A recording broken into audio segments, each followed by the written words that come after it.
गई। मन को अगर आपने स्थिर कर लिया, इस मन को थोड़ा सा मारना पड़ेगा, इस मन को थोड़ा सा खुदाना पड़ेगा और ले जाकर भगवान के चरणारविंद में सौंपना पड़ेगा।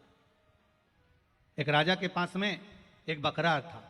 राजा ने अपने सिंहासन पर बैठ कर कह दिया, जो इस बकरे को संतुष्ट कर देगा, इस बकरे को जो संतुष्ट कर देगा, उसको मुंह मांगा धन दिया जाएगा, उसको मुंह मांगा धन प्रदान किया जाएगा, सोने की मोहरें दी जाएगी, उसको गाड़ी बंगला जमीन जायदाद सब प्रदान किया जाएगा। जो इस बकरे को संतुष्ट कर देगा, जो इस बकरे को संतुष्ट कर दे, बस उसका मन एक बार संतुष्ट हो गया, उसको सुख का सुख प्रदान कर दिया जाएगा।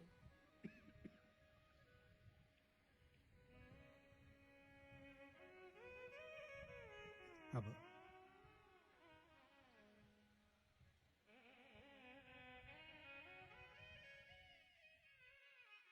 विचार करिएगा जरा, सोने की मोहरें मिल रही हो,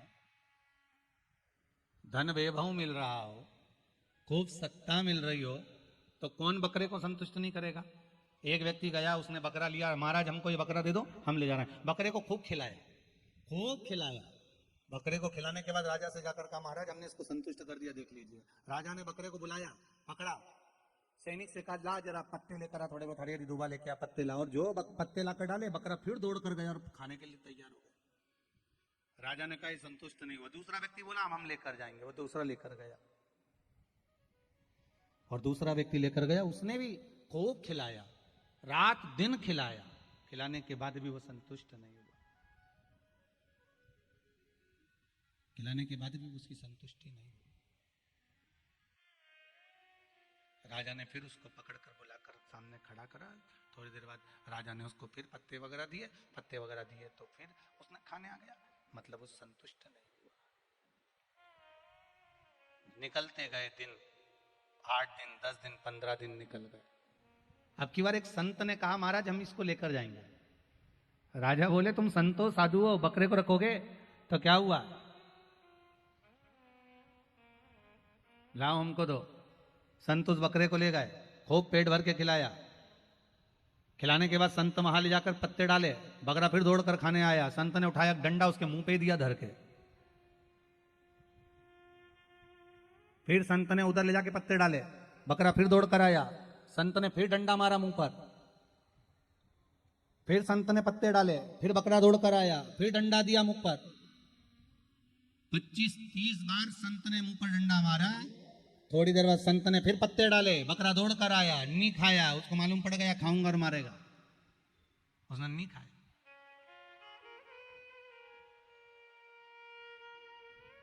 संत राजा के पास पहुंचे, महाराज मैंने ये बकरा संतुष्ट कर दिया, ये बकरा मैंने संतुष्ट कर दिया, देख लीजिए आप।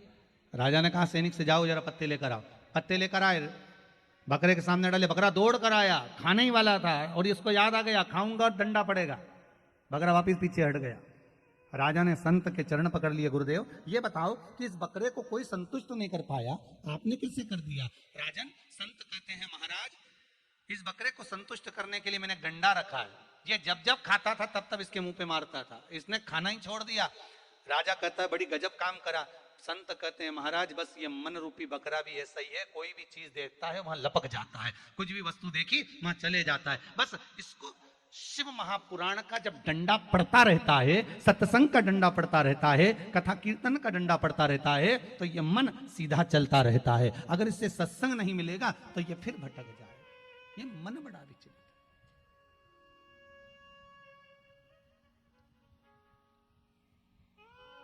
इस मन की बड़ी विचित्रता है महाराज। ये मन बड़ा चंचल है, कैसे तेरा भजन करूं, जितना तेरा भजन करूं उतना ही मचलती, उतना मचल।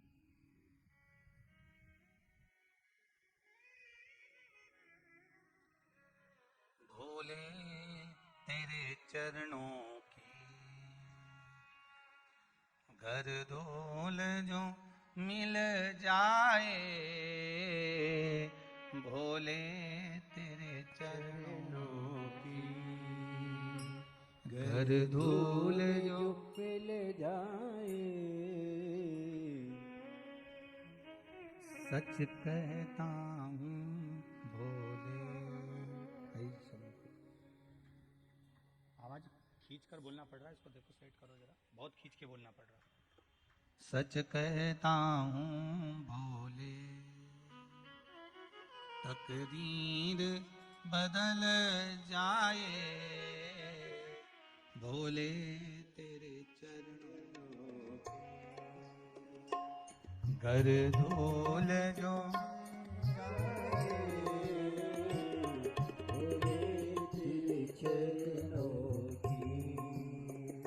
नजरों से गिरा नाना, चाहे कितनी सजा देना, नजरों से गिरा शंभो भोले, चाहे जितनी सजा। आज एकादशी है, देव उठनी भाव से कीर्तन करिए। कहते हैं देव उठनी एकादशी पर जितना शंकर का नाम लिया जाता है, क्योंकि मेरे भगवान नारायण जब शयन से उठते हैं आज सबसे पहले शंकर का ही दर्शन करते हैं मेरे भगवान विष्णु। आंवले के पेड़ के नीचे उठते से ही सबसे पहले शिव जी का दर्शन करते हैं। इसलिए जो झोपड़ी बनाई जाती है गन्ने की, उस झोपड़ी में तुलसी के क्यारे के साथ आंवला रखा जाता है। बेर भाजी आंवला उठो देव सांवला। नजरों से गिरा नाना, चाहे जितनी सजा देना, नजरों से गिरा नाना, चाहे कितनी सजा देना, नजरों से जो गिर जाए, नजरों से जो गिर जाए, मुश्किल है संभल पाना, नजरों से जो गिर जाए। शंभो मुश्किल है संभल पाना, बोले तेरे चरणों की, बोले तेरे चरणों की, कर धूल जो मिल जाए, भोले तेरे चरणों की, शंभो कर दूर जो मिल जाए।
बस एक तमन्ना है, भोले इस जीवन की, शंभो बस एक तमन्ना है, भोले इस जीवन की, बस एक तमन्ना है, भोले इस जीवन की, बस एक तमन्ना है। तुम सामने हो मेरे, तुम सामने हो मेरे, मेरा दम ही निकल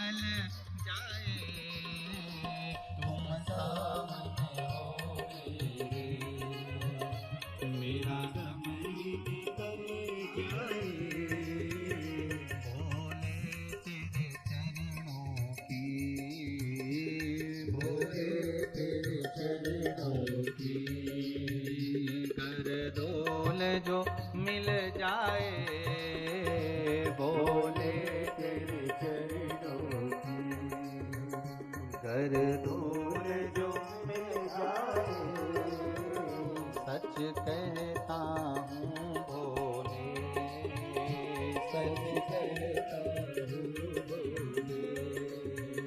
तकदीर बदल जाए, सच कहता तकदीर बदल जाए। त्रिकालदर्शी कैलाशी, ये भाग्य जब बदलेगा जब आपके चरण की रज मुझे प्राप्त हो।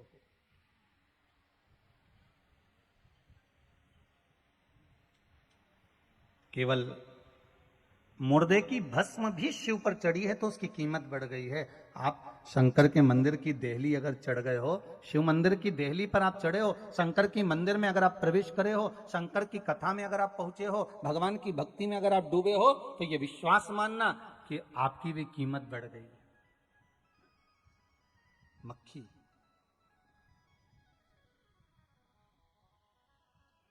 एक मक्खी किराने वाले के सामान पर जाके बैठ जाए और तराजू में तुल जाए, किराने के सामान में कोई वजन में अंतर आएगा क्या? अरे बोलो तो जम के, आएगा वजन में अंतर? नहीं।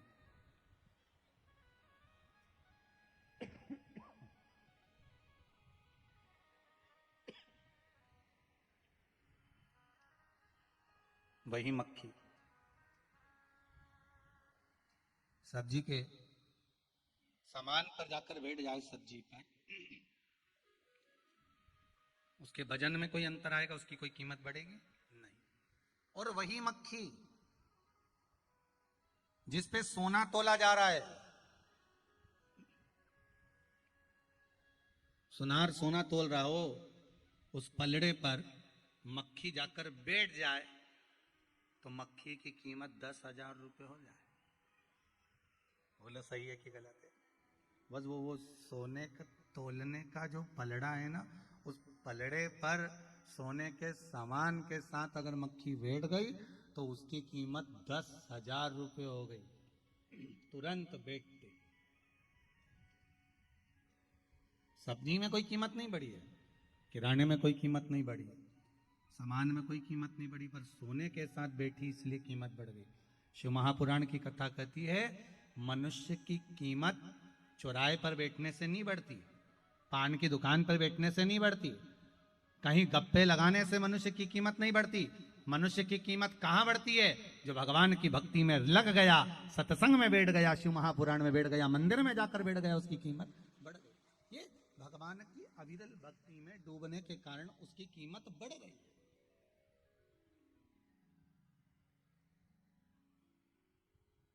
भक्ति के बल पर कीमत बढ़, आप भजन करते रहे, कीमत बढ़ती गई। आपने स्मरण करा, कीमत बढ़ गई। नाम जाप में आप डूबे, कीमत बढ़ गई। भगवत स्मरण में आप डूबे, कीमत बढ़ गई। जो भगवान की शरणागति में लग गया, भगवान के चरणों में जो रम गया, भगवान के चरणारविंद से जो जाकर लग जाता है, उसकी कीमत बढ़ती चली जाती है, बढ़ती चली। महाराज, मेरा देव अधिदेव महादेव वस्तु की कीमत, और देखो शंकर जी के पास जो सामग्री है ना, वो कोई पैसे की सामग्री नहीं है एक भी। इसलिए शिव कथा कहती है, भगवान शंकर को रिझाने के लिए बहुत करोड़ों का धन नहीं चाहिए। भगवान शिव को रिझाने के लिए करोड़ों का धन नहीं चाहिए। शंकर जी को चाहिए क्या? एक लोटा जल, एक कलश जल का ले जाओ भर के, और जल नहीं भी हो तो 3 बार ताली बजा दो, वही बहुत है। ताली भी नहीं बजाओ तो बम बम बोले। इतना भी नहीं कर सको तो शिखर का दर्शन करो और घर वापस लौट कर आ जाओ।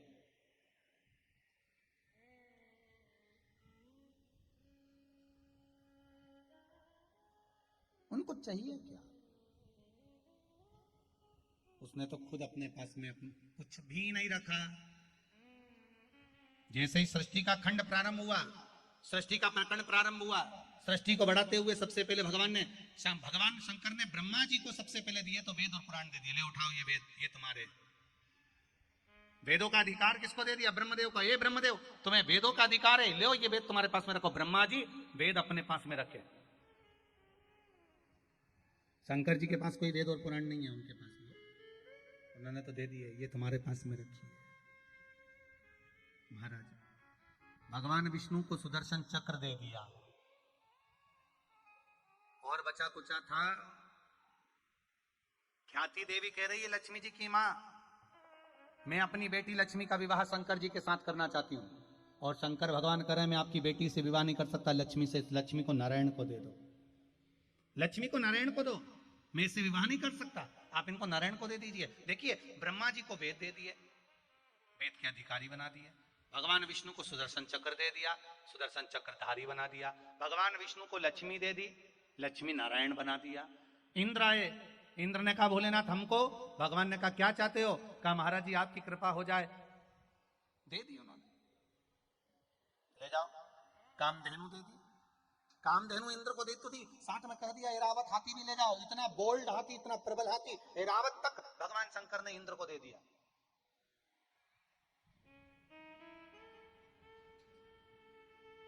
और शिव जी ने अपने पास क्या रखा? तो कहे अभी तो और बचा है, दे दूं जरा और, फिर बाद में सोचूंगा अपने पास क्या रखना। आज के जमाने में व्यक्ति प्रसाद बांटने भी खड़ा होता है ना, तो पहले ये सोचता है कि अपनी पत्नी के लिए थोड़ा सा बचा के रख लूं। आज के जमाने में व्यक्ति अगर प्रसाद बांटने भी खड़ा हो तो पहले अपनी सोचे कि मैं अपने लिए रख लूं।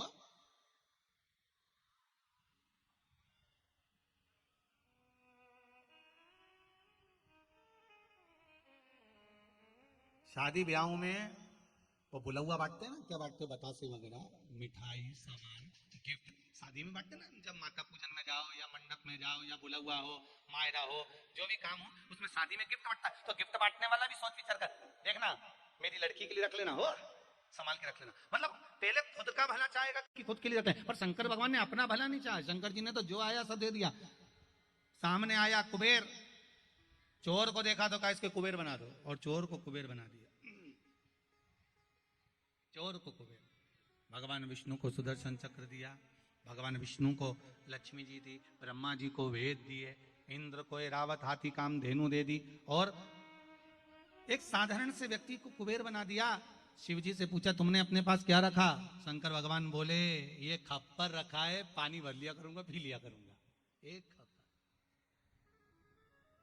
शिव जी ने अपने पास में क्या रखा है? कुछ भी। क्या रखा? कुछ भी नहीं। शंकर जी के पास में कुछ है नहीं। वो कहे ना, रावण को बाबा तूने लंका दिया है, भस्मासुर को तूने कंकण दिया है, उसी ने तेरा पीछा किया रे भोले बाबा, उसी ने तेरा पीछा किया रे शंभू बाबा, भोले बाबा शंभू बाबा, बम बम भोले शंकर, गले में नाग भयंकर। सब दे दिया उन्होंने, अपने पास कुछ रखा ही नहीं। सारी दुनिया का जो वस्तु का सामान था, तुम्हारे काम का तुम ले लो, तुम्हारे काम का तुम ले लो, तुम्हारे काम का तुम ले लो। शिव जी के पास क्या रखा? शंकर जी कहते हैं मेरे पास में केवल एक ही चीज रखी है, वो क्या है? तो कि भगवान का नाम रखा है, नाम में जपता हूं, उसमें मुझे सुख का अनुभव होता है। मैंने नाम अपने पास में रख लिया।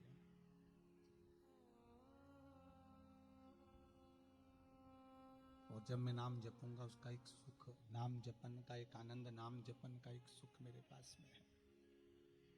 इसलिए शायद तुलसीदास जी ने भी लिख दिया महाराज कि कलयुग केवल नाम आधारा, सुमर सुमर नर उतरही पारा। कि नाम की आधारशिला रख लीजिए, नाम की आधारशिला का जो सुख है वो सुख कहीं नहीं हो सकता।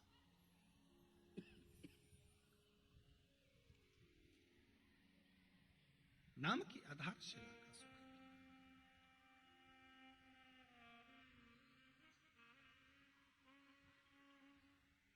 किसी भी रूप में जपो, आप चाहे राम कहो, आप चाहे कृष्ण कहो, आप चाहे शिव कहो, आप चाहे भवानी कहो, आप चाहे दत्त कहो, आप चाहे नारायण कहो, किसी भी रूप में जपो, कैसे भी भजो, पर भजो।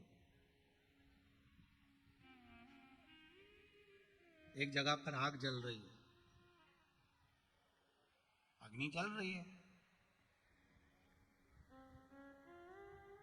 वहां पर आपका एक बैग, एक कपड़ा उस अग्नि में गिर गया, जलेगा कि नहीं जलेगा?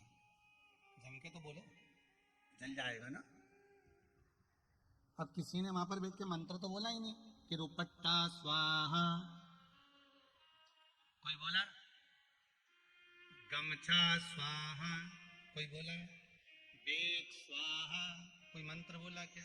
जम के तो बोलो, बोला कोई नहीं बोला, तो भी वो अग्नि में गिरा, गिरने के बाद जला कि नहीं जला? अब किसी ने ना तो स्तुति करी, ना किसी ने मंत्र पढ़ा, ना किसी ने आवाहन करा, ना किसी ने स्वाहा बोला, इसके बाद भी वो बेग जल गया, उसके बाद भी वो दुपट्टा, उसके बाद भी वो दुपट्टा जल गया, उसके बाद भी वो सामान जल गया, उसके बाद भी वो बेग जल गया। कोई स्वाहा नहीं बोला, किसी ने मंत्र नहीं पढ़े, किसी ने निवेदन नहीं करा अग्नि देवता को, पर अग्नि में वो गया, रुपट्टा गया, बेग गया, सामान गया और वो जल गया। उसको किसी ने नहीं कहा कि ये बेग स्वाहा की रुपट्टा स्वाहा, या मंत्र पढ़े हो, किसी ने स्तुति करी हो, उससे कोई मतलब नहीं।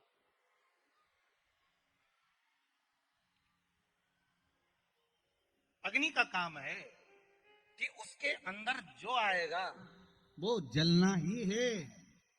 उसी तरह भगवान का नाम चाहे तुम भोजन करते जपो, स्मरण करते जपो, सोते जपो, जागते जपो, खाते जपो, पीते जपो, जाते जपो, आते जपो, भगवान का नाम तुम किसी भी रूप में जपते रहो, ये तो अग्नि है। भगवान का नाम किसी भी रूप में जपते रहोगे, ये पक्का है कि तुम्हारा पाप जलकर भस्म हो ही जाएगा। तुम कैसे भी उसको जपो, किसी भी तरह से जपो, किसी भी रूप में जप सकते हो। आप जिस रूप में जपोगे वो स्वाहा तो होना ही है, वो जलकर भस्म तो होना ही है।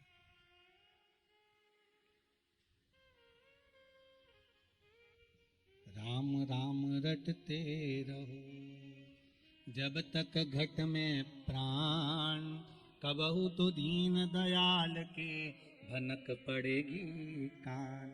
महाराज आप जपते रहो भगवान का नाम, जैसे जैसे जपते जाओगे हमारा पाप, हमारा काम, हमारा लोभ, हमारी आसक्ति, हमारी तृष्णा, हमारी वासना, हमारे भीतर का अहंकार, हमारे भीतर की अकड़ता, अहमता, ये समाप्त होती चली जाए।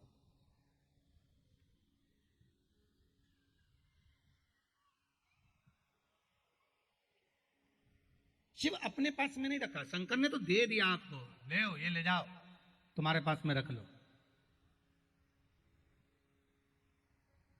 और जिसने जपा उसको सुख मिला। एक बहुत सुंदर भाव कहा है हमारा, आज थोड़े पत्र ज्यादा हैं फिर भी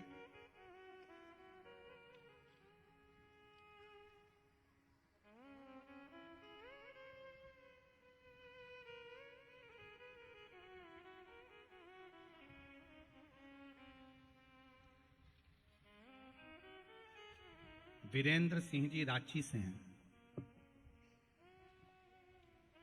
कहाँ बैठे हैं, जरा खड़े होंगे।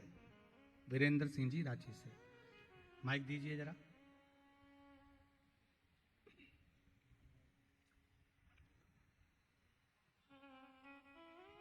सी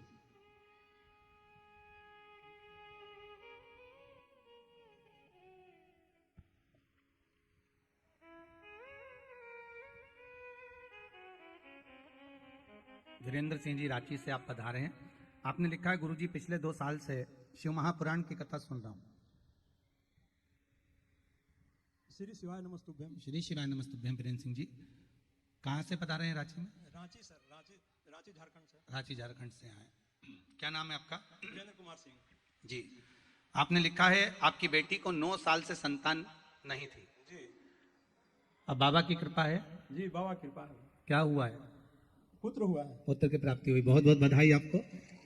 जी बाबा कहाँ? बाबा की बड़ी कृपा हुई जो 9 वर्ष के बाद भी बाबा ने आप उसकी झोली भरी है। बहुत बहुत साधुवाद पिताजी, बहुत बहुत धन्यवाद, बहुत बहुत धन्यवाद। बैठिए, आपको बहुत बहुत बधाई नाना जी बनने की, बहुत बहुत साधुवाद था।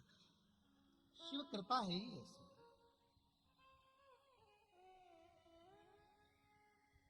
आपका विश्वास,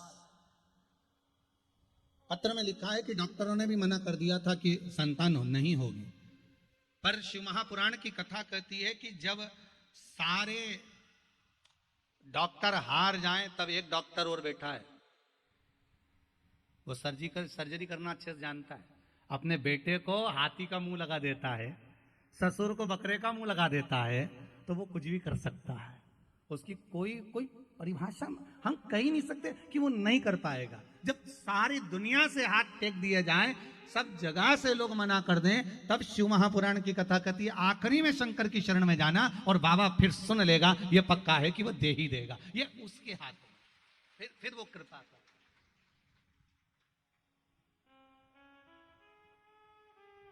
और हम फिर कहेंगे दुनिया अगर थोड़ा बहुत देती है ना तो 50 बार कहकर बताती है, पर मेरा देव अधिदेव महादेव जब देता है ना तो कुछ कहकर नहीं बताता। मेरा देव अधिदेव महादेव जब देता है तो बड़े आनंद में प्रदान करता है, बड़े आनंद में।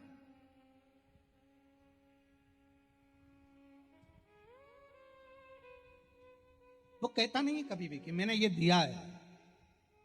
अगर देवरानी जेठानी को साड़ी दे दे, ला देना जरा, मैं अभी छठ पे पहन के वापस दे दूंगी, तो 50 बार कह के बता दे मेरी पहनी है, हो मेरी है। होता है।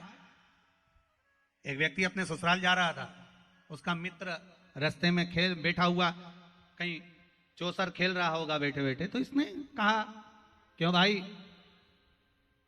क्या कर रहा है? कहने लगे बस बैठा हूं चौसर खेल रहा हूं। अच्छा अच्छा, चल मेरे साथ चल, ससुराल से आते हैं, अभी आ लौट के अभी आए, चल मेरे साथ। उसको ससुराल, अरे तो मेरे पास कपड़े वपड़े तो है ही नहीं।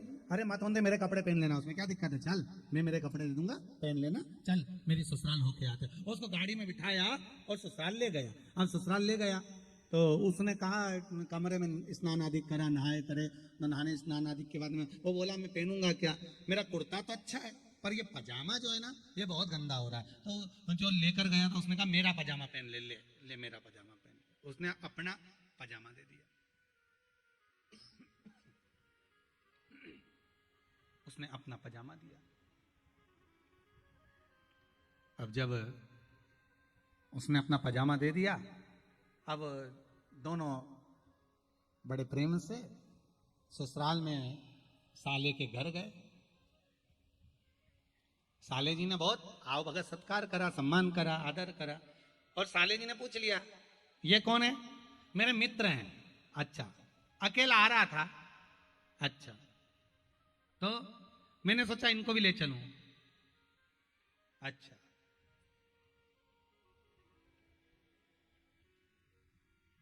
ये जो पजामा पहने हैं ना ये मेरा ही है। अब जिसको लेकर गया था और कहा कि ये पजामा मेरा है तो उसको तो काटे खून नहीं, उसको तो गुस्सा आ गया। उसने कहा बता साले के यहां लेकर गया, ये बोलना जरूरी था कि पजामा तेरा है?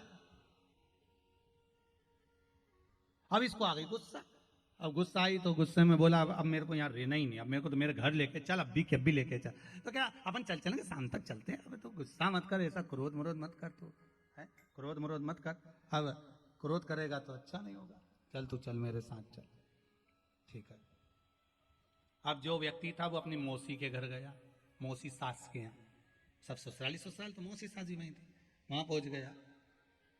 और मौसी जी बस बढ़िया प्रणाम आनंद करो। और लाला जमाई साहब, कंवर साहब, ये कौन है? मेरा दोस्त है। अच्छा, मैं अकेला आ रहा था तो इसको लिया आया। अच्छा, कुर्ता इन्हीं का ही है।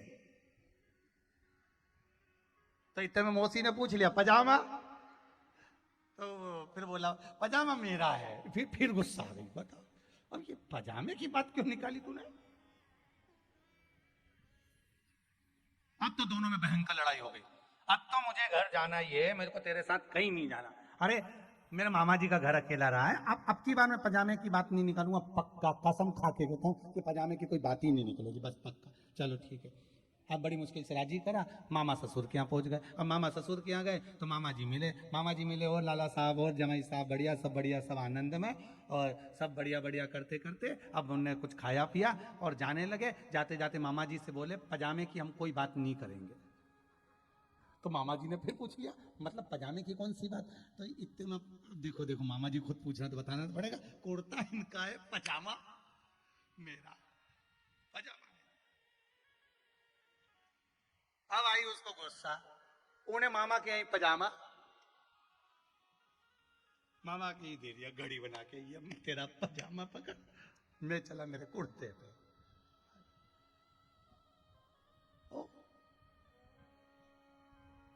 दुनिया के लोग अगर थोड़ा सा देंगे ना तो ये पजामे की तरह केकर बता देंगे कि मेरा है, मैंने दिया, मेरा है। पर मेरा मालिक, मेरा कुबेर भंडारी, मेरा कुबेरेश्वर महादेव, मेरा ओगढ़दानी काशी विश्वनाथ महंकाल बाबा जब देता है तो कभी कहकर नहीं बताता कि मैंने कितना दिया है। वो कभी नहीं कहता, वो तो बस दे देता है। मालूम तो हमको बाद में पड़ता है कि उसने कितना। एक पत्र में बड़ा सुंदर भाव कहा है महाराज, देखिए दिया कितना उसने।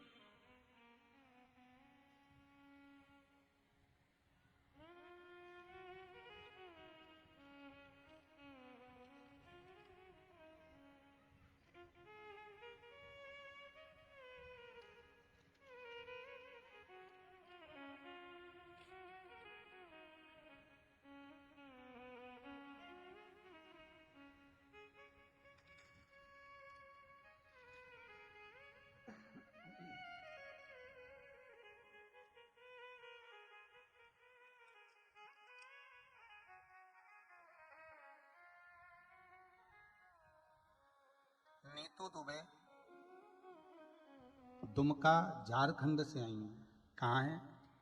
खड़े होइए, माइक दीजिए। आपने लिखा है दीदी, मेरे पति को स्लिप डिस्क का प्रॉब्लम हो गया था और साथ में किडनी में स्टोन भी हो गया था। डॉक्टर ऑपरेशन का बोले थे। माइक दीजिए, इधर माइक दो। कहाँ है माइक? माइक आगे लाइए।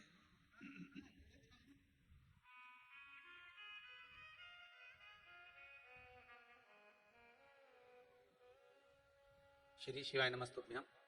क्या नाम है दीदी आपका? हेलो हेलो, हाँ जी बोलिए। श्री शिवाय नमस्तुभ्यम। श्री शिवाय नमस्तुभ्यम। दीदी कहाँ से आए हुए हैं? दुमका झारखंड से। जी, क्या प्रॉब्लम हो गई थी पति को? मेरे हस्बैंड को गुरुजी स्लिप डिस्क हो गया था। 4 महीना वो बेड पे थे, चल भी नहीं पाते, उठ भी नहीं पाते थे। उसके बाद देवघर में दिखाए तो स्टोन भी बोल दिया किडनी में। अब बोला कि किडनी में भी प्रॉब्लम हो गया है, दोनों किडनी में। जी, मैं घर आई, माँ को बताई। माँ ने बोला बस मंदिर जाओ और बेलपत्र का और चरणामृत पिला। बस बाबा मैंने वही किया। अब वो बेल जड़ी जो आप बताते हैं जी, बस वही पिलाया। अब आराम है उनको? आराम है, अब आराम है पहले से? और डॉक्टर को दिखाइएगा, धीरे धीरे स्टोन निकल गया होगा। डॉक्टर को मैंने स्टोन ले जाके दिखाई। स्टोन निकला दिखाया उनको? हाँ, ऐसा निकला बाबा, उनका पेशाब रास्ता पूरा फूल गया। जी डॉक्टर को फोन किया, डॉक्टर बोला नहीं होगा तो हॉस्पिटल जाइए। जी, तो हम बोले आप बाथरूम जाइए, हम जाप करते हैं। बस श्री शिवाय नमस्तुभ्यम भी हमका जाप करते रहे बाबा। ऐसा निकला, वो बोले हमको पता भी नहीं चला, लगा फूल निकल गया। बस किडनी में अब तो नहीं है ना स्टोन? बस बाबा की यही कृपा है। नहीं और स्लिप डिस्क में भी आराम है? पलंग पे तो नहीं होंगे? नहीं बाबा, चल रहे फिर रहे ना? बस बैठिए। श्री शिवाय नमस्तुभ्यम। नमस्तुभ्यम। यही बाबा की कृपा, उसकी उदारता, उसकी दया, उसकी कृपा। महाराज जीवन में ऐसा कौन सी तकलीफ है, ऐसा कौन सा दुख, ऐसा कौन सा कष्ट है जो बाबा नहीं निदान कर सकते? बस निवेदन एक ही रहेगा, आपका विश्वास। आप जितना विश्वास कर सकते हो, दृढ़ विश्वास भगवान पर करो, मेरे शंभू पर, मेरे शंकर पर, मेरे त्रिकालदर्शी पर। एक बात मैंने कल भी कथा में कहा था आप लोगों को और परसों भी वर्णन करा था कि शेर घाटी वालों का तो कुछ भाग्य प्रबल हो गया, इसलिए ये शिव महापुराण की कथा यहाँ हो रही है। कहीं किस्मत होगी शेर घाटी वालों की। और बिहार क्षेत्र में शायद ये कथा होने के बाद 2 वर्ष तक बिहार क्षेत्र में कथा नहीं है। तो हम तो कहेंगे शेर घाटी के आसपास में जितने लोग कथा श्रवण कर सकते हो प्रेम से श्रवण करो और अपने जीवन को धन्य बनाओ। फिर मौका मिले ना मिले, स्वयं गंगा चलकर अगर अपने घाट तक पहुंची, अपने दरवाजे तक पहुंची, तो उसको छोड़ना मत ही। बाद में पछताओगे कि शंकर की कथा निकल गई। ना जाने कितने रोग, कितनी बीमारी, कितना दुख, कितना तकलीफ, कितना कष्ट, जीवन में जितना जितना कष्ट है, शिव महापुराण की कथा में 1 सेकंड बैठकर प्रतिदिन कथा में आओ और 1 सेकंड उसका स्मरण कर लो कि मेरी ये तकलीफ है बाबा, इसको ठीक करना है। और शंकर की कथा में इस मन को लगा लो, मुझे विश्वास है मेरा शंभू सुनेगा और आपका 3 महीने में दुख कट जाएगा। ये विश्वास मेरा शंकर है। श्री शिवाय नमस्तुभ्यम जपते स्मरण करते उसकी भक्ति कुछ ऐसी, विश्वास प्रबल होगा, मिलेगा। क्या नहीं दे सकता। ब्रह्मा जी को वेद दे दिए, भगवान विष्णु को लक्ष्मी सुदर्शन चक्र दे दिया, इंद्र को कामधेनु दे दी, ऐरावत दे दिया, चोर को कुबेर बना दिया, क्या नहीं दिया। रावण को सोने की लंका दे दी, भस्मासुर मांगा तो कंकण उतार कर दे दिया, कंकण दे दिया, ये ले कंकण, क्या नहीं दे सकते।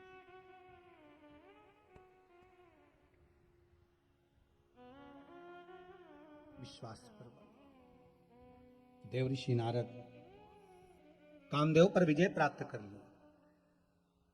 और देवऋषि नारद ने कामदेव पर विजय प्राप्त करने के बाद देवऋषि नारद के मन में अहंकार जागृत हो गया कि मैंने काम को जीता है, काम मैंने जीता है।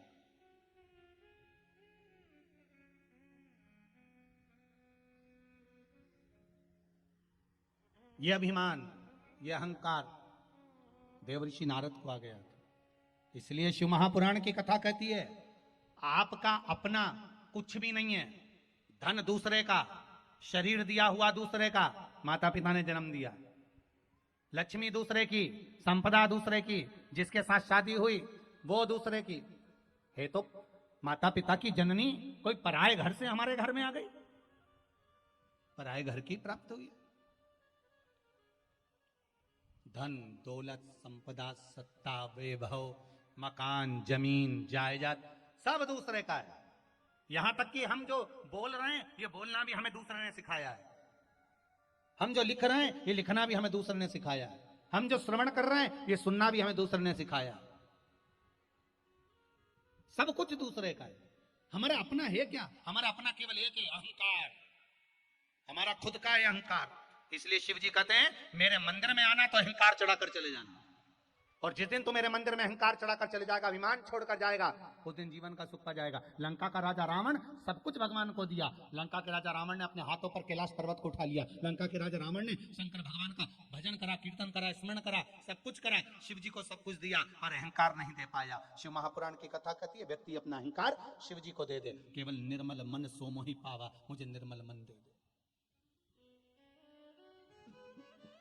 अहंकार शिव को आप अहंकार दे दीजिए। अपने पास में तो केवल एक भजन रखिए, अपने पास में केवल एक स्मरण रखिए, रखना।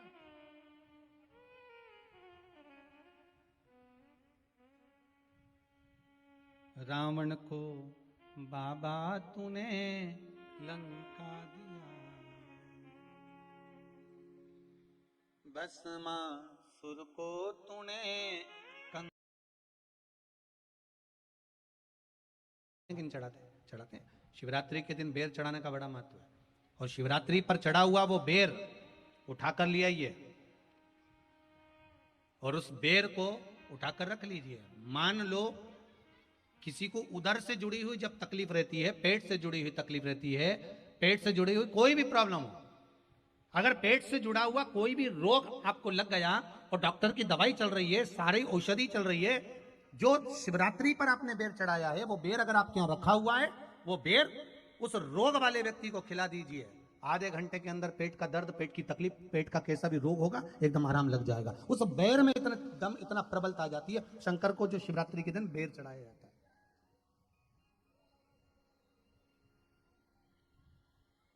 भगवान शिव पर समर्पित हुआ वो बेर का इतना महत्व महाराज। और जो देवता को उठाने के लिए बोर समर्पित करा जाता है, बेर भाजी आंवला उठो देव सांवरा, उसमें शंकर जी का भाव है, क्योंकि शिव जी का दर्शन भगवान नारायण उठते से ही करना चाहते हैं। सबसे पहले नेत्र खोले और मेरा शिव का दर्शन हुआ। बेर का भाव ही शिव का दर्शन का भाव।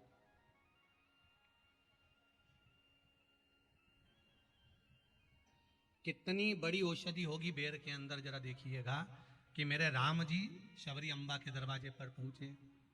आप लोग भजन में लेते रहते हो, शबरी सवारे रास्ता आएंगे राम जी, मेरा भी धन्य जीवन बनाएंगे राम जी।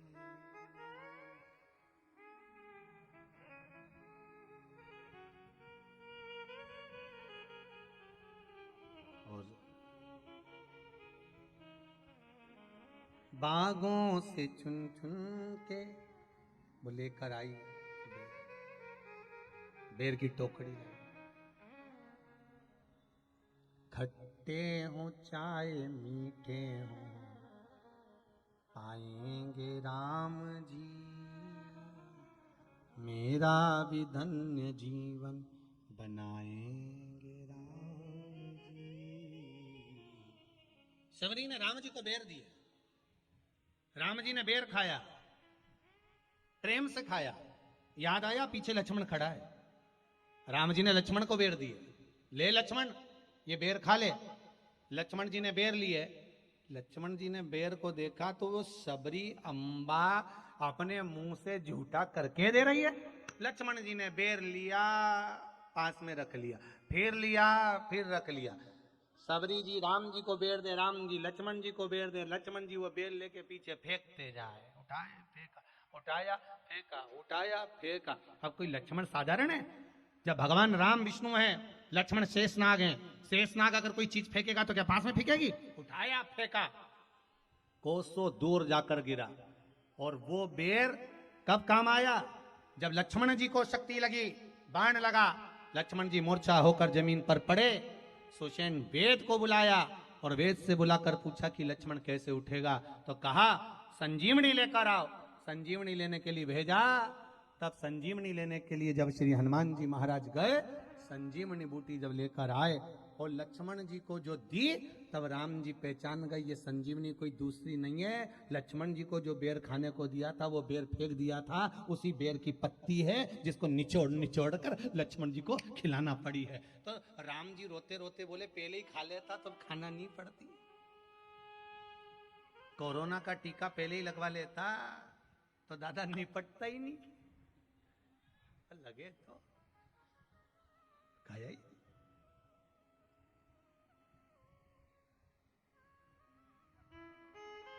यहां तो सीधी सीधी बात है ना।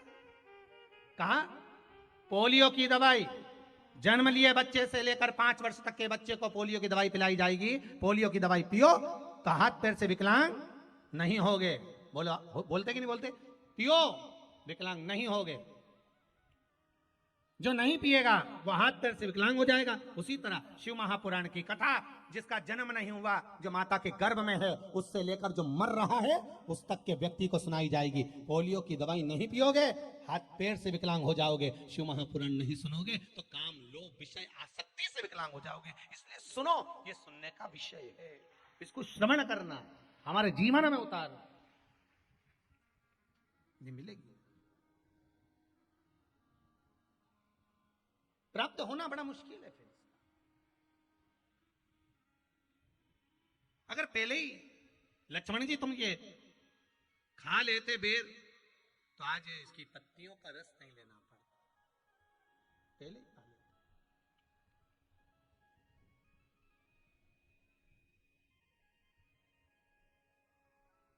तुमने पाया ही नहीं, अहंकार का त्याग करा ही नहीं। और महाराज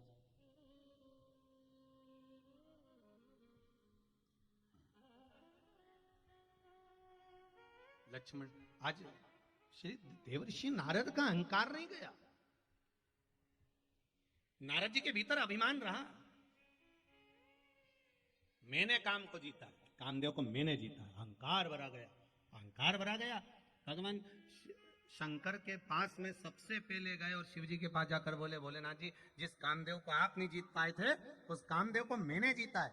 बहुत ध्यान देना महाराज, भजन करो, स्मरण करो, दान करो, पुण्य करो, संकीर्तन करो, सत्संग करो, तुम्हारी मर्जी पड़े जो करो, पर अहंकार रख कर मत करना कभी कि मैंने करा। इसलिए शिव महापुराण की कथा कहती है, शिव पुराण करवाने वाले ना तो दिलीप जी अग्रवाल ना अग्रवाल परिवार, शिव पुराण कराने वाला भोले नाथ, करने वाला भी भोले नाथ और सुनने वाला भी भोले। या कोई नहीं करवा रहा, कोई बाँच भी नहीं रहा और ना कोई सुन रहा। और इस अंदाजे में मत रहना कि सीवर वाला महाराज बाँच रहा है। सीवर वाले महाराज की क्या बस की है जो कथा बाँच दे? बाँचने वाला भी शंकर, करवाने वाला भी, जम के बोलो, और सुनने वाला भी शंकर, सुनने वाला भी शंकर। नहीं तो तुम अच्छे अच्छे की नहीं सुनो, कथा कहां से सुन लो? तुम्हारे घर में अगर कहीं का कुछ कह दे तो तुम सुनो, और तो कथा सुन रही हो 3 घंटा, ये भोलेनाथ जी की कृपा है दाता। किसी की सामर्थ्यता नहीं कि कोई सुन ले। किसकी सामर्थ्यता?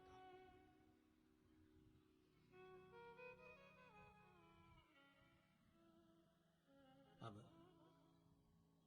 शिव कथा कह रही है गोवर्धन की,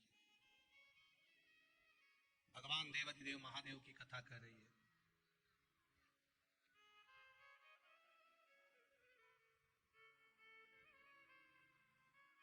देव ऋषि नारद भगवान शिव जी के पास में गए।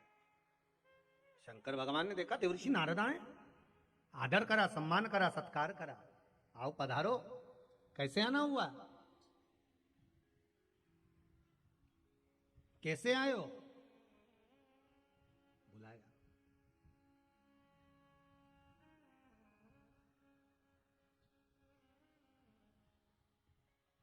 नारद जी बोले, आपको नहीं मालूम, मैंने कामदेव को जीता है, और उस कामदेव को जिसको आप नहीं जीत पाए हो, उसको मैंने जीता।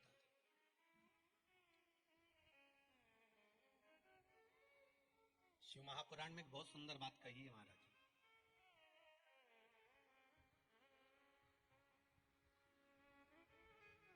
मान लो तुम किसी कार्य के लिए जा रहे हो, 5 बार 6 बार तुम उस कार्य के लिए होकर आ गए, या किसी से अपना पैसा लेना है और तुम उसको पास 50 बार होकर आ गए हो, भैया पैसे कब देगा? या किसी कार्य के लिए जा रहे हो, वो कार्य नहीं हो रहा, 50 बार होकर आ गए, वो काम नहीं हो रहा। शिव महापुराण कहती है, लाल चंदन, कौन सा चंदन? लाल चंदन को अच्छा घिसो, और घिसकर तैयार कर कर बेलपत्री के ये जो दोनों भाग हैं, दर्शन हो रहे हैं आप लोगों को? लाल चंदन घिसो और घिसकर बेलपत्री के ये दोनों भाग हैं, दोनों पत्तियां जो नीचे की हैं, इसमें उस चंदन को लगा लीजिए। अगर किसी से आपको पैसा लेना है, वो नहीं दे रहा, या कोई काम है, या जॉब है, या नौकरी है, या उसके लिए, या कोई विद्याध्ययन का कोई कार्य है, कोई स्कूल में पढ़ाई कर रहे हो और वो कार्य नहीं हो रहा, 5 बार 6 बार करके देख लिया, नहीं हो रहा, तो ये दोनों पत्तियों पर लाल चंदन लगा। लाल चंदन लगाने का मतलब ये नहीं कि जरा सी तुम बिंदी लगा दो, लाल चंदन जो घिसा है उसको पूरी पत्तियों पर अच्छे से फेरना है, उस लाल चंदन को लगा लीजिए। और महाराज, बीच की पत्ती में थोड़ा सा घृत, घृत मतलब गाय का घी, गौ माता के दूध से, माखन से निर्मित उस घी को बीच की पत्ती में थोड़ा सा लगा लीजिए। और जो अशोक सुंदरी वाली जगह है, जानते हो ना आप लोग अशोक सुंदरी की जगह, आपको पहले भी कथा में कहा, समझ लीजिए, यह शिवलिंग है, ये जलाधारी पर रखा हुआ है, ये गोल जलाधारी है, यहां से पानी नीचे गिरता है, ठीक है, ऐसे होता ना शिवलिंग। तो शंकर भगवान का पूरा परिवार शिवलिंग के आसपास में होता है। शंकर भगवान के 13 बच्चे हैं। कितने बच्चे हैं शिव जी के? 13 बच्चे, पूरे 13 के 13 बच्चे और धर्म पत्नी शिव जी की शिवलिंग के आसपास में है। जैसे ये जो गोल जलाधारी है, ये माता पार्वती जी का हस्त कमल है। शिवलिंग रखा है, ये शंकर जी का स्वरूप है। जहां से पानी नीचे गिरता है, राइट भाग गणेश जी का स्थान, लेफ्ट भाग छह कार्तिक षडानंद कार्तिकेय का स्थान। जहां शिवलिंग का जहां पानी जाता है उसके बीच में एक मोटी सी लाइन होती है, वो शंकर भगवान की सबसे छोटी लड़की जिसका नाम अशोक सुंदरी है उसका स्थान है।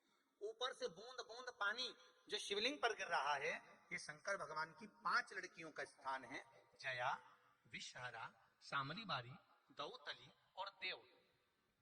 ये शंकर जी की 5 बेटियां हैं जो भगवान शंकर के ऊपर पानी की एक एक बूंद गिराती हैं महाराज। तो शिव जी की जो सबसे छोटी लड़की है अशोक सुंदरी, उस अशोक सुंदरी वाली जगह पर इस बेलपत्र को प्रदोष के दिन या सोमवार के दिन आप घी वाली बेलपत्र को अशोक सुंदरी वाली जगह पर रखकर, ये जो चंदन लगी हुई बेलपत्र है इसका मुख ऐसा सीधा के सीधा रखोगे तो गणेश जी की ओर हो जाएगा, षडानंद कार्तिकेय की ओर हो जाएगा। अपनी कामना कर कर जिससे धन लेना है, पैसा लेना है या जो कार्य निकालना है वो नहीं निकल रहा, बहुत प्रयास कर लिया, अदालत में 50 बार हो जाए, काम नहीं हो रहा, तब इस बेलपत्र का प्रयोग करना, बाबा से विनती करना और विनती कर कर वापिस सजाना। केवल 2 प्रदोष या 2 सोमवार कर लीजिए, बाबा आपकी मनोकामना पूर्ण कर देगा। उस बेलपत्र का सुख प्राप्त हो जाएगा।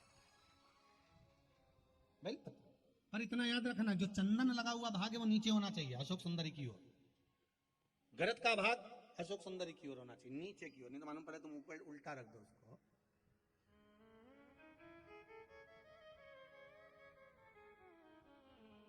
शिव स्मरण में यही चीज विवाह में भी कार्य आती है। जिन बेटा और बेटी का विवाह नहीं हो रहा, आज देव उठनी एकादशी है, बहुत ध्यान देना महाराज। जिन बेटा बेटी का विवाह नहीं हो रहा, 30-30 साल के हो गए, 28 साल, 40 साल, 25 साल के हो गए, विवाह नहीं हो रहा, तो आज बेलपत्री पर दोनों पत्तियों पर लाल चंदन लगाइए और बीच वाली पत्ती पर पीला चंदन लगाइए। जिसका विवाह नहीं हो रहा उसके लिए का है, आज ही करना पड़ेगा, परंतु देव उठनी एकादशी के दिन आज ही का है, बस साल में एक ही बार होता है वो। नीचे की दोनों पत्ती पर लाल चंदन और बीच वाली पत्ती पर पीला चंदन। महाराज पीला चंदन लगाने के बाद में जो लाल चंदन है, उस लाल चंदन से 7 बिंदी पीले चंदन वाली पत्ती पर लगवा दीजिए। जिस लड़का लड़की का विवाह नहीं हो रहा उससे लाल चंदन की 7 बिंदी लगवा दीजिए और लगवाकर जहां पर अशोक सुंदरी का स्थान है वहां पर उस बेलपत्री को उसका नाम और गोत्र बोलकर, जिस व्यक्ति का विवाह नहीं हो रहा, नाम और गोत्र बोलकर आज रात्रि के समय पर या आज शाम के समय पर उस बेलपत्र को देव उठनी आज एकादशी के दिन भगवान शंकर की अशोक सुंदरी की जगह पर चढ़ा दो और बाबा से विनती कर लो, बाबा मेरा मंगल विवाह हो, ऐसा निवेदन कर लो। 3 महीने के अंदर विवाह पक्का, भगवान विवाह पक्का करा ही दे। अशोक सुंदरी वाली वो करना आज ही पड़ेगा देव उठनी एकादशी का। ये प्रयोग बाकी के दिन का नहीं है, केवल देव उठनी एकादशी का। जिसका विवाह नहीं हो, शादी बेलपत्री का प्रयोग, बस दोनों में अंतर है घृत का और पीले चंदन का। 7 बिंदी लाल चंदन की, जब पीला चंदन लग जाए 7 बिंदी लाल चंदन की उससे लगवाओ जिसका विवाह करना है। जिसका विवाह नहीं हो रहा उससे लगवाइए, फिर भगवान को समर्पित कर दीजिए।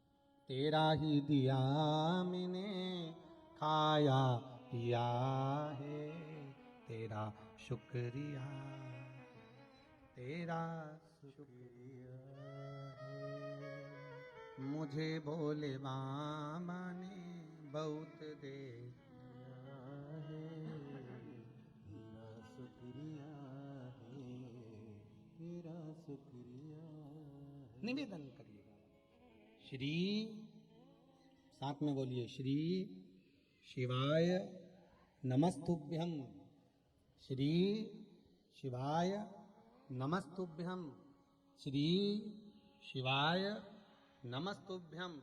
ये शिव महापुराण का मूल मंत्र।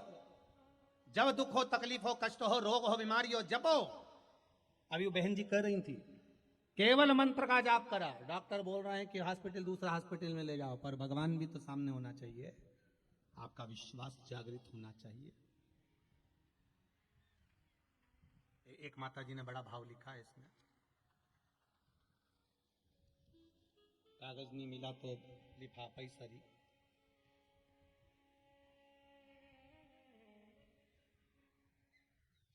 विभा देवी फतेहपुर गया बिहार से आई हैं। कहाँ बैठी हैं?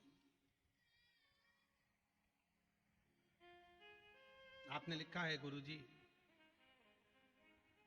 जब से शिव महापुराण की कथा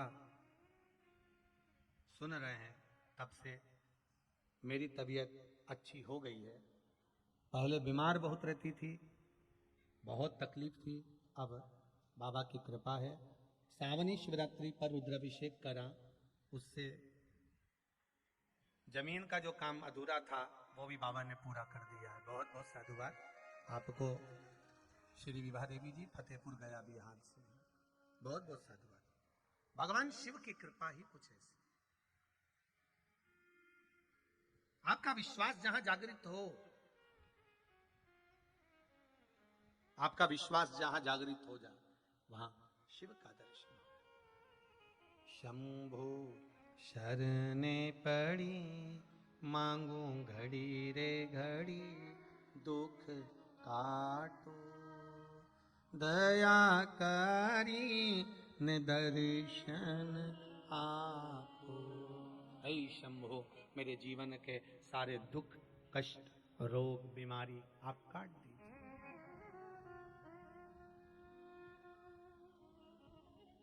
आप काट दीजिए। शिव कथा कह रहे, देव ऋषि नारद का अहंकार समाप्त नहीं। भगवान शंकर ने सुना आपने कामदेव को जीत लिया। कामदेव को बड़ी कृपा हुई है।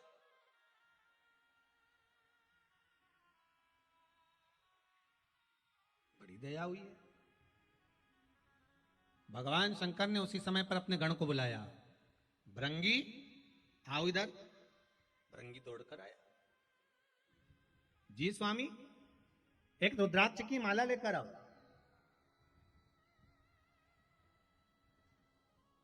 किस लिए? देवऋषि नारद आए हैं, इन्होंने कामदेव को जीता है।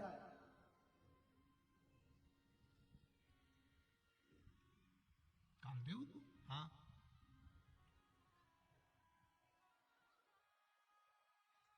अपना फर्ज बनता है कि नहीं बनता? अगर कोई जीत कर आया तो उसे माला तो पहनाना पड़ेगी।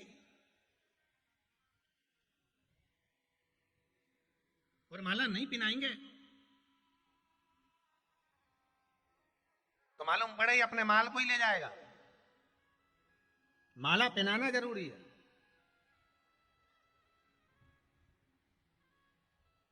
देव ऋषि नारद शंकर जी के सामने जाकर बोलते हैं कि तुमने कामदेव को नहीं जीता, मैंने जीता है। अहंकार देखिए। एक बात बहुत ध्यान रखना महाराज, ये मनुष्य का जो शरीर है ना, ये दुकान की तरह है। काय की तरह है? दुकान की तरह। और ये जीवान जो है ना मनुष्य की, ये ताले की तरह है। काय की तरह है? ताले की तरह।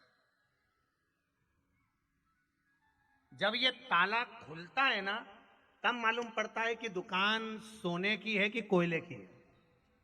मतलब ये जीवान जब बोलती है ना, तब मालूम पड़ता है कि ये सोने की है कि कोयले की है। ये पूरा शरीर दुकान की तरह है और जीवान ताले की तरह है। जब जब दीवान बोलना चालू करती है, जीवान जब बोलना प्रारंभ करती है, इससे ये मालूम पड़ता है कि व्यक्ति का स्वभाव कैसा, व्यक्ति कैसा है, इसका रंग ढंग कैसा है, ये किस तरह का है। ये जुबान बता देती है, जिह्वा बता देती है। इसीलिए कहते हैं बोल मेरी जिह्वा हरि हरि, 10-10 भोजन पान करे और राम नाम में मरी मरी। बोल मेरी जीवा हरि हरि। खाने का नंबर आ जाए तो जीवान ऐसा बताए, क्या दही बड़ा बना है, क्या सुंदर बड़ा बना है, क्या सुंदर भुजिया बना है, क्या सुंदर ठेहुआ बना है, क्या सुंदर लिट्टी और चोखा, क्या सुंदर बना है, कह जाए।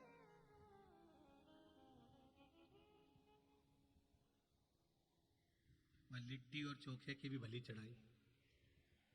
ये दिलीप जी के ससुराल में कथा करने गए थे। और वो भाभीयों ने बना दिया लिट्टी और चोखा।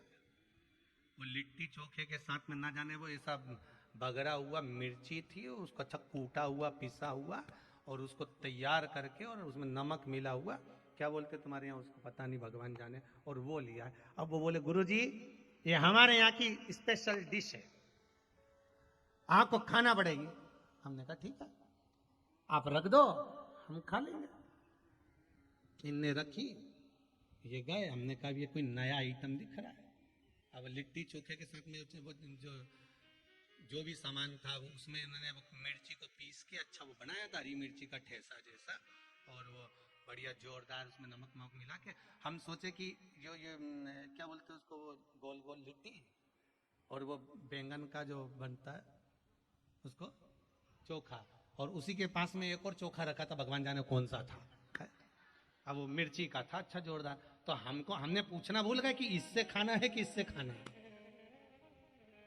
अच्छा हमको लग भी रहा था कि ये जो बैंगन का बना ये तो ज्यादा है महाराज, और वो जो बना था ना दूसरा जो मिर्ची का बना था वो इतना सा था, तो हमने सोचा हो सकता है इनकी कमी होगी इसलिए इतना सही रखा है, पर हमको क्या मालूम था कि वो इतना सही गजब कर जाएगा।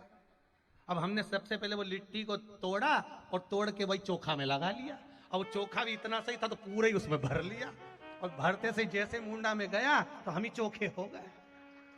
अब जैसे ही गया मुंह के अंदर बस चोखा ही चोखा था। अब बाहर खड़ी ये भाभी तो ये बोले गुरुजी से पूछे और लाए, इतने में तो अंदर से आवाज एक भी मत, तुम्हारे हाथ जोड़े तुम्हारी लिट्टी और चोखा। दादा वह चोखा ने ऐसा चोखा लगाया 3 दिन तक तो बाबा राम जी की कृपा चलती रही। सब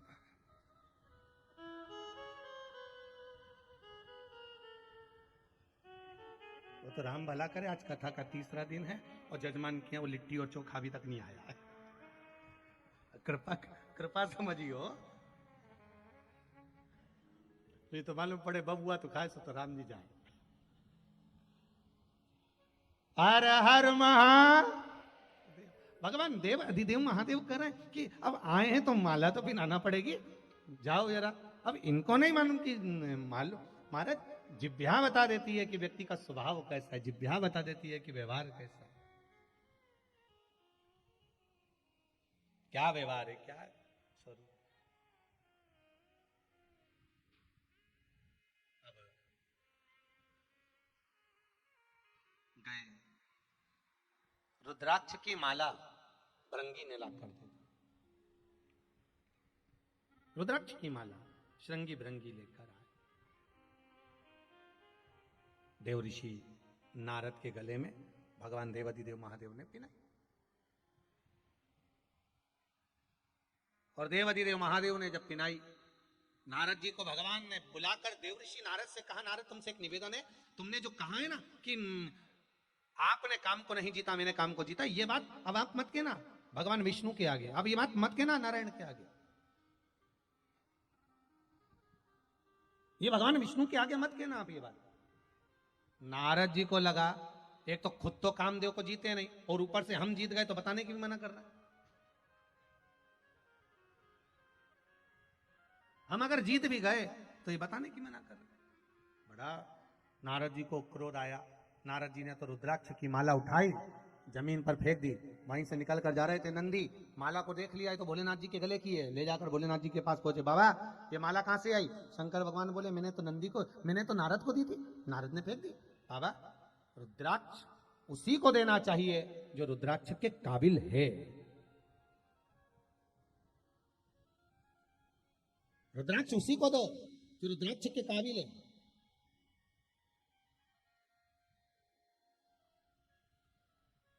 और जो रुद्राक्ष के काबिल ही नहीं है तो उसको रुद्राक्ष देने से मतलब क्या?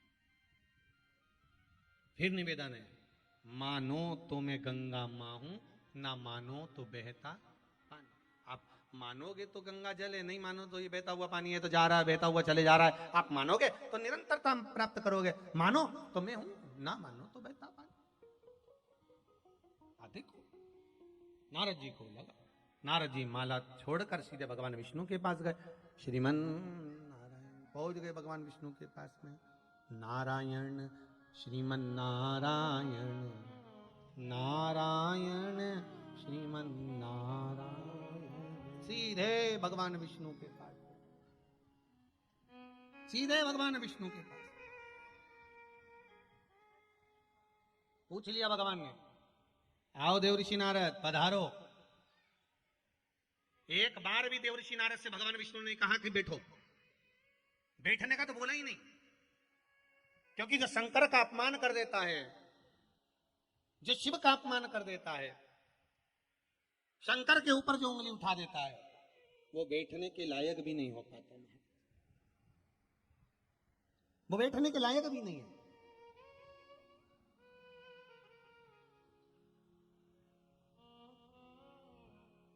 मेरा निवेदन है, जितने लोग फेसबुक यूट्यूब पर कथा श्रवण कर रहे हैं, जितने लोग कथा को श्रवण कर रहे हैं, उनसे निवेदन है मेरा,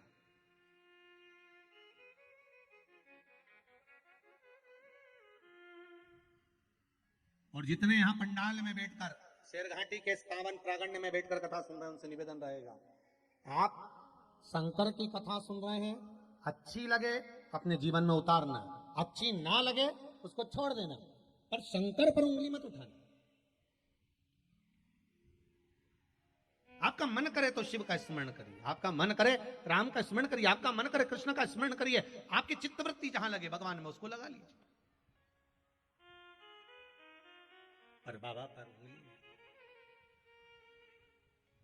भगवान विष्णु देवऋषि नारद से नहीं बोले कि तुम बैठो, बोले ही नहीं कि बैठना, तुमको बैठने का तो बोला ही नहीं, तो काय को बोले बैठने। देवऋषि नारद ने कहा, प्रभु आपको मालूम है, जिसको कामदेव शंकर भगवान नहीं जीत पाए उसको मैंने जीता है। भगवान विष्णु की आंख में से जल बह गया, नारद तूने गजब कर दिया, भगवान शंकर की निंदा कर दी। शिव महापुराण की कथा कहती है, निंदा करने वाला और निंदा सुनने वाला दोनों में महापापी कौन है? जम के बोलो जरा। सुनने वाला, करने वाला तो पापी है, उसे तो 25% पाप लगेगा, पर 100% पाप किसको लगेगा? जो सुन रहे, और वो भी शिव की निंदा। मैं कैसे सुन सकता हूं? भगवान विष्णु को लग गया, नारद शिव महापुराण की कथा कहती है, निंदा करने वाले को भी जानवर का, पशु का जन्म लेना पड़ता है, और सुनने वाले को भी पशुता का जन्म लेना पड़ता है, पर थोड़े से पुण्य हमारे थे तो बच गए। देवऋषि नारद को बंदर का मुंह लगा था, रामचरितमानस में लिखा है। क्यों? क्योंकि उन्होंने शंकर की निंदा करी थी, और भगवान विष्णु ने सुनी थी, इसलिए उनको घोड़े का मुंह लगा, उनका हेगदेव अवतार हुआ। दोनों में अंतर केवल इतना है कि एक को बंदर का मुंह लग रहा है और एक को घोड़े का मुंह लग रहा है, क्योंकि इन्होंने निंदा सुनी है, उन्होंने निंदा करी है। वो सुन रहा है, वो कर रहा है।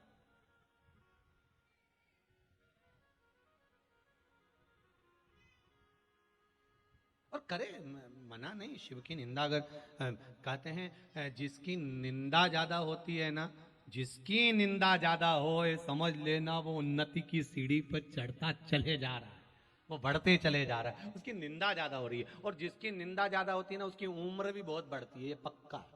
तुम देख लो, घर में बहू की उम्र और सास की उम्र देख लो, सास की उम्र कितनी बड़ी होती बता, और बहू की कहीं घुटना दुखे, बहू का कहीं कमर दुखे, बहू का कहीं सिर दुखे, बहू का कहीं ये दुखे, बहू का कहीं पांव दुखे, कहीं हाथ दुखे, सास का कुछ दुखे?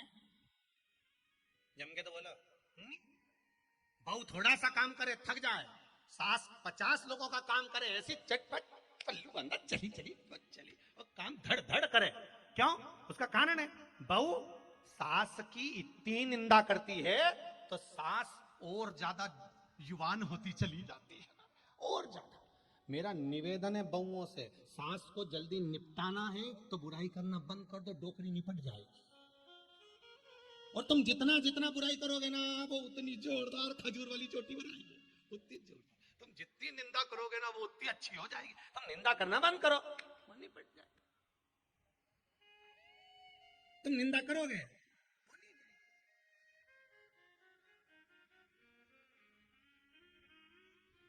और मेरा सासुओं से निवेदन है, जब जब दिवाली आए, छठ आए, बहू को एक साड़ी अच्छी वाली दिलाओ और के दिलाओ, अच्छा हुआ तूने मेरे सारे रोग मिटा दिए, तू निंदा करती रहती है, मैं अच्छी होती चली जाती हूँ। ऐसी साड़ी पहन पहन के और निंदा कर ले जा।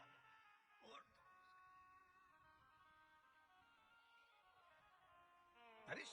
शिव महापुराण कहती है एक राजा बीमार पड़ गया, राजा को रोग हो गया, इतना भयंकर रोग कि शरीर गल गल के नीचे गिरने लगा। राजा का शरीर नीचे गिरने लगा तो राजा ने सारे डॉक्टरों को दिखाया, वेदों को दिखाया, हकीमों को दिखाया, रोग नहीं मिटा।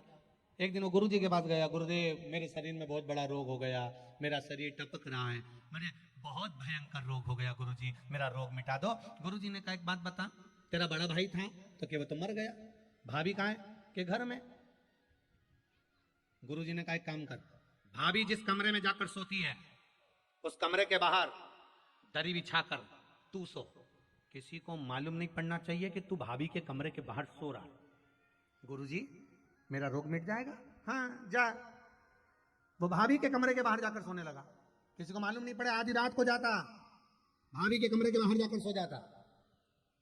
15-20 दिन निकल गए, एक नौकरानी ने देख लिया और नौकरानी ने दूसरी नौकरानी को कहा राजा को तो देख खोलने को, वो भाभी के कमरे में जाके सोता है। दूसरी ने तीसरी से कहा, तीसरी ने चौथी से कहा, चौथी ने पांचवी से कहा, अरे देख तो सही वो राजा को, इतना बड़ा राजा, वो बेचारा भाई मर गया तो भाभी के कमरे में जाकर सोता। सारे नगर में बात हो गई, लोग थू थू करने लगे, गालियां देने लगे, अपशब्द कहने लगे। राजा का शरीर धीरे धीरे धीरे धीरे अच्छा हो गया।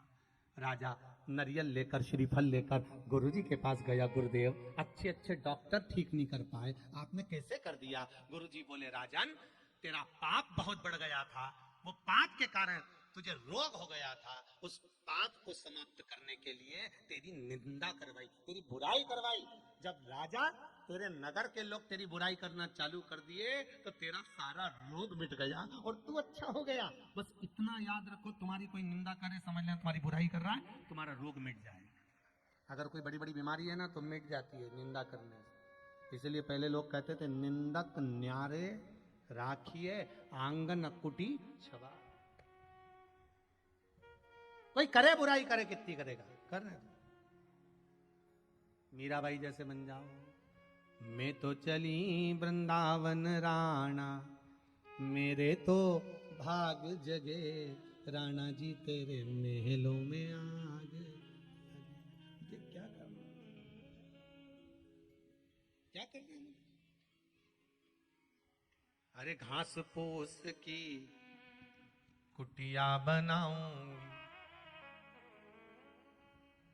उसमें तुलसी का रोप लगे, राणा जी तेरे महलों में आग लगे। मुझे क्या करना?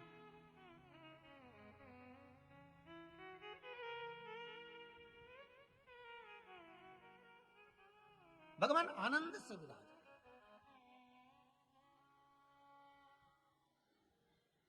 रसतत्व आनंद का होना चाहिए। कोई करे निंदा करे, शिव जी को कोई फर्क नहीं पड़ता। देवऋषि नारद ने करी निंदा, खूब करी। गए भगवान विष्णु ने कहा देवऋषि नारद तुझे बंदर का मुख लगेगा, लगा बंदर का मुख। बाद में क्षमा मांगी, चंद्रभागा नदी के तट पर जाकर भगवान शंकर की आराधना करी। शिव जी प्रसन्न हुए, मांगो क्या चाहिए? देवऋषि नारद कहते हैं बस कभी कभी अगर अहंकार आए तो उसे काट देना और कुछ नहीं चाहिए। ठीक है। आया समय, दक्ष प्रजापति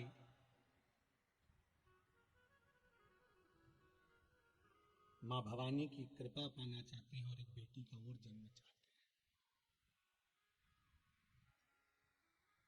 बेटा भाग्य से, बेटी सौभाग्य से आती है।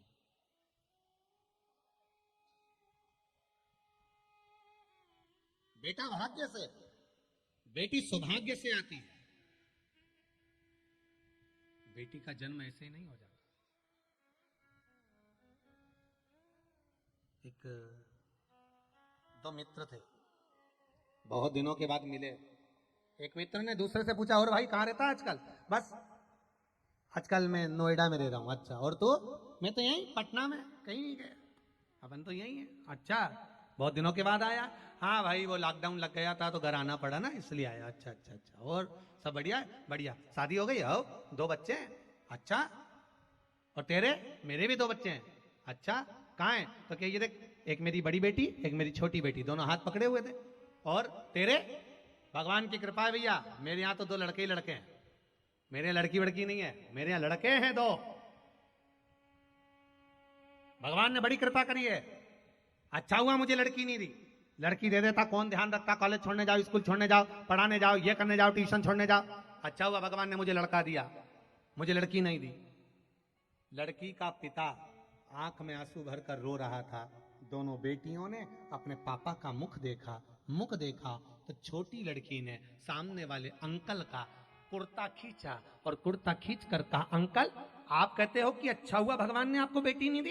अंकल मैं कहती हूं भगवान बेटी हमेशा भाग्य वाले के घर में देता है, तेरे जैसे खोड़ले के घर में नहीं देता। भगवान बेटी हमेशा भाग्य वाले के घर में देता है, जिसका भाग्य प्रबल होता है। कन्यादान करने की जिसमें सामर्थ्यता हो, भगवान बेटी उसी को देता है।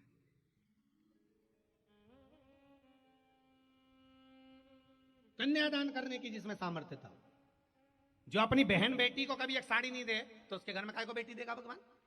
घर में बहन बेटी आई और इसका मुंह भगोना हो गया, तबेला, और भाभी उनका मुंह तो ऐसा फूले, ननंद कहां से आ गई, घूर घूर के देखे ये कहां से आ गई, कहां से आ गई, और भाभी का मुंह तबेला जैसा हो गया, जैसी नंदे आए जैसी।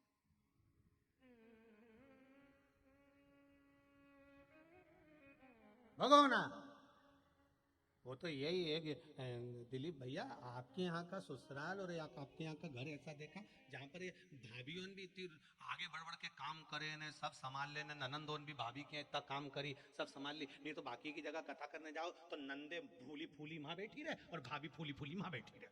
अब दोनों का संगम ही नहीं हो, जैसे त्रिवेणी संगम हो, अलग अलग सब इकट्ठी नहीं हो।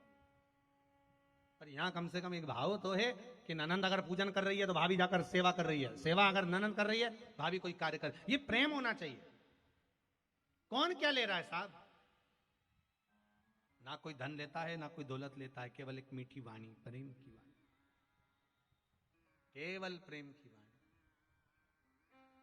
और आज का जो तुलसी और सालिग्राम का विवाह है ना, ये आप लोग आज अपने अपने घर में करोगे, ये है ही क्या, केवल प्रेम का ही तो इसमें।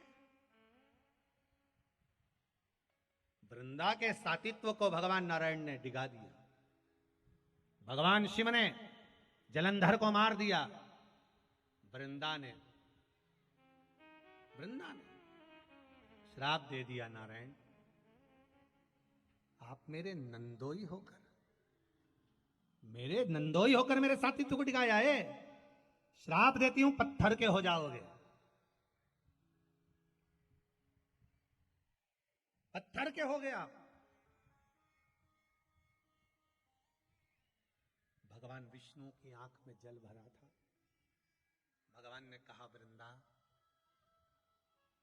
तेरा पूर्व का जन्म याद कर ले, पूर्व के कई युग निकल गए, हर युग में तूने नारायण को मांगा था, हर युग में तूने नारायण को मांगा है, पर कोई युग में नारायण तुझे प्राप्त नहीं हुए।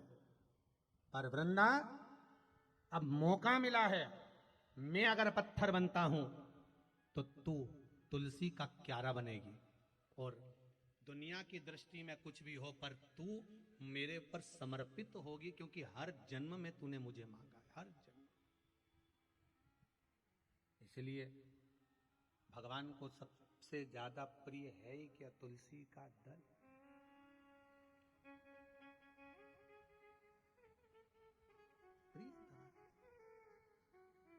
आज एकादशी है, देवउठनी, ऐसा नहीं होता, सुनने वाला बड़ा होता है, बाँचने वाला कभी बड़ा नहीं। बाँचने वाला तो आया है तो 3 घंटा बाँचेगा, सुनने वाला कितना बड़ा, अपना घर परिवार सब छोड़कर 3 घंटे कथा में जाकर बैठता है। और वैसे भी बाँचने वाला तो चौकी पर बैठता है, सुनने वाला जमीन पर बैठता है। जमीन पर जो बैठता है वो जमींदार कहलाता है। तो आप सब कौन हो, जम के बोलो, जमींदार। कथा वाचने वाला 4 पाए की चौकी पे बैठा इसलिए चौकीदार। अब तुम जमींदार और हम चौकीदार। अब जमींदार बड़ा कि चौकीदार बड़ा, जमींदार की मर्जी, बैठा तो बैठा, नहीं तो उठ के चल दिया। कई कई जमींदार तो इतने होशियार रहते हैं, जेब में रख के भी लाते, धीरे धीरे मल भी लेते, वो तो जमींदार। उनका क्या, उन्होंने देखा महाराज जी भजन गाए तो इन्हें फटकी भी दे ली। और जैसे ही महाराज जी बोले हार हार, महादेव अब ये तो जमींदार है, इनकी मर्जी, तो जमींदार कुछ भी कर सकते हैं। बैठे तो बैठे, नहीं तो उठ के चल दिए। जमींदार है तो पाँव भी लंबा कर लिया। कहीं कहीं का जमींदार की मर्जी पड़े वो तो अच्छा, वो गद्दा लेके नहीं आए रसोई क्या, वो तो जमींदार है, कुछ भी कर सकता। अब चौकीदार तो बेचारा एक जैसा पाँव पड़ के बैठा, तुम्हारे हाथ जोड़ के दादा 3 घंटा बैठूंगा। बस एक चौकीदार कथा करने वाला, व्यास वक्ता, व्यास जी की गादी पर बैठकर जो भागवत वाचे, राम कथा वाचे, शिव कथा वाचे, वो चौकीदार। एक भारत की बॉर्डर पर बैठा है वो चौकीदार, वो बॉर्डर पर बैठकर भारत की भूमि की रक्षा कर रहे हैं। और भारत के कथाकार ये वो चौकीदार हैं जो इस संस्कृति, सभ्यता और संस्कारों की रक्षा कर रहे हैं कि कैसे भी बच जाए, कैसे भी बच जाए। दक्ष प्रजापति ने यज्ञ रखा, सबको बुलाया, बोले बाबा ने गए सब शिव जी के।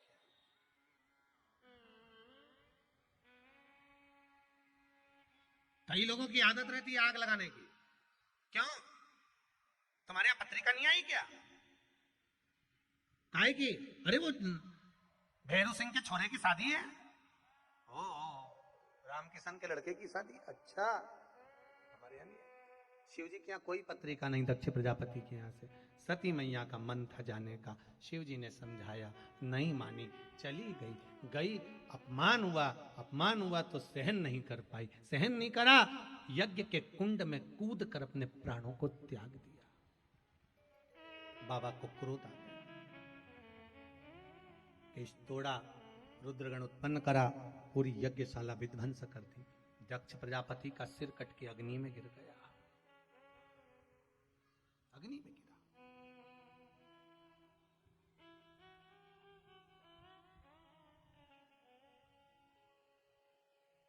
शंकर जी जानते थे, शिव जी को मालूम था।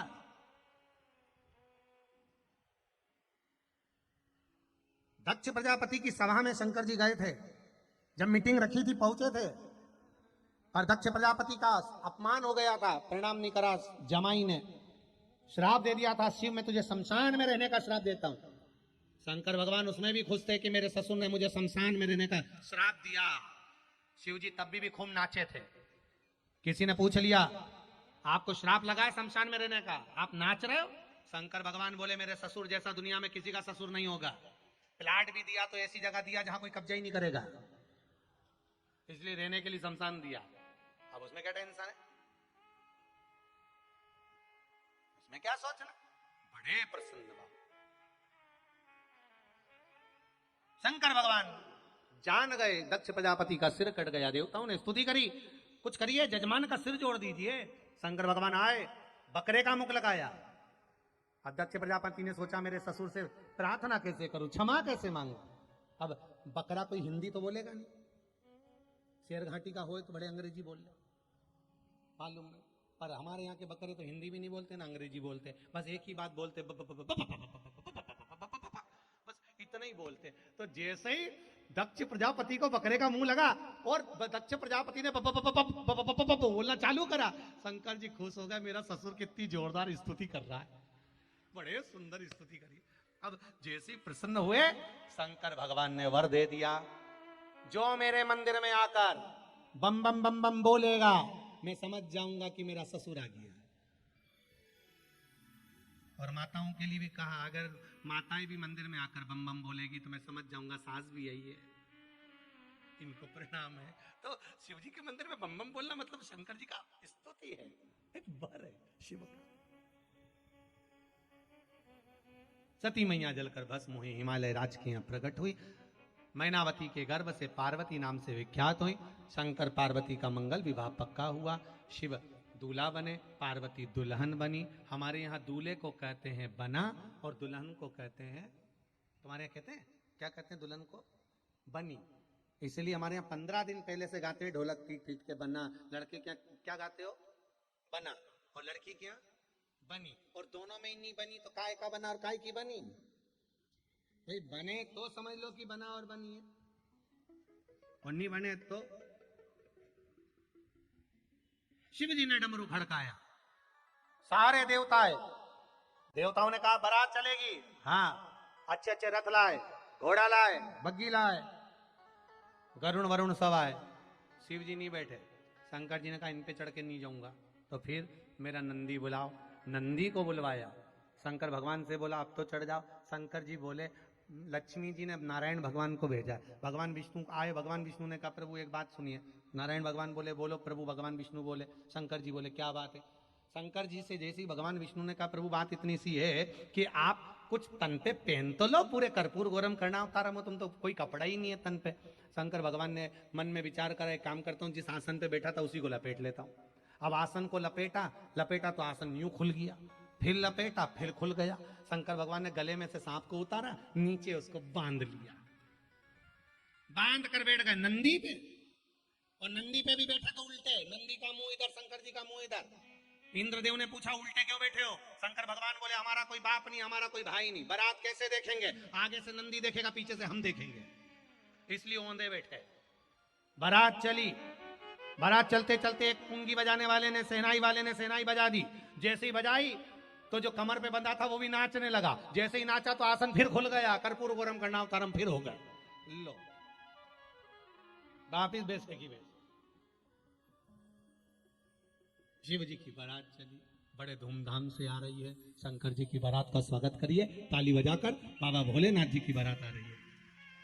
आप सभी को, पूरे विश्ववासियों को, पूरे भारतवासियों को, पूरे देशवासियों को आज भगवान नारायण और तुलसी जी के विवाह की मंगल में बधाई हो।